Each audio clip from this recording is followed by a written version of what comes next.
कई साल पहले की बात है। दिल्ली से कुछ ट्रेकर्स संकरी घूमने आए थे।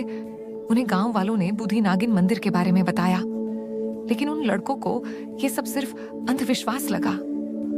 उन्होंने हंसते हुए कहा, आज रात वहीं रुकेंगे, देखते हैं कौन सी नागिन आती है। गांव के एक बूढ़े आदमी ने उन्हें रोका। उसने कहा, मंदिर के पास मजाक मत करना और रात में सीटी कभी मत बजाना। लेकिन शहर से आए वो लड़के नहीं माने। शाम होते होते वो लोग मंदिर के पास पहुंच गए। पहाड़ों पर ठंडी हवा चल रही थी। धीरे धीरे कोहरा फैलने लगा। पहले सबको मजा आ रहा था, लेकिन रात पड़ते ही माहौल अजीब होने लगा। जंगल अचानक बिल्कुल शांत हो गया। न कोई पक्षी, न हवा की आवाज, बस दूर कहीं से पानी टपकने जैसी आवाज आ रही थी।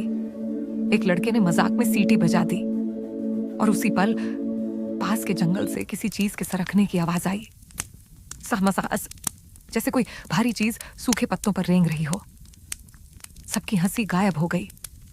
उन्होंने टॉर्च जंगल की तरफ घुमाई, लेकिन वहां कुछ नहीं था। कुछ देर बाद उनमें से एक लड़का अचानक बोला, तुम लोगों ने देखा? उसका चेहरा सफेद पड़ चुका था। उसने कांपते हुए जंगल की तरफ इशारा किया। दूर पेड़ों के बीच उसे सफेद कपड़ों में एक बूढ़ी औरत खड़ी दिखाई दी थी। लंबे बाल, झुका हुआ शरीर और चमकती हुई आंखें।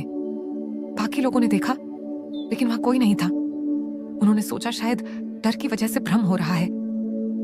रात करीब 2 बजे अचानक उनके टेंट के बाहर किसी के चलने की आवाज आने लगी। छर छर, जैसे कोई धीरे धीरे टेंट के चारों तरफ घूम रहा हो। एक लड़के ने हिम्मत करके टेंट की चेन खोली और बाहर देखा। बाहर घना कोहरा था, लेकिन जमीन पर कुछ बहुत लंबा रेंगता हुआ दिखाई दिया। टॉर्च की रोशनी पड़ते ही वो चीज जंगल की तरफ गायब हो गई और उसी समय मंदिर की घंटी अपने आप बजने लगी। टन टन टन, जबकि वहां कोई नहीं था। अब सब बुरी तरह डर चुके थे। उन्होंने सुबह होने का इंतजार किया। जैसे ही सूरज निकला, वो तुरंत नीचे गांव लौट आए। गांव वालों ने उनकी हालत देखी और बिना कुछ पूछे समझ गए कि रात को क्या हुआ होगा। उस बूढ़े आदमी ने सिर्फ एक बात कही, पहाड़ों में कुछ जगहें ऐसी होती हैं जहां इंसान मेहमान होता है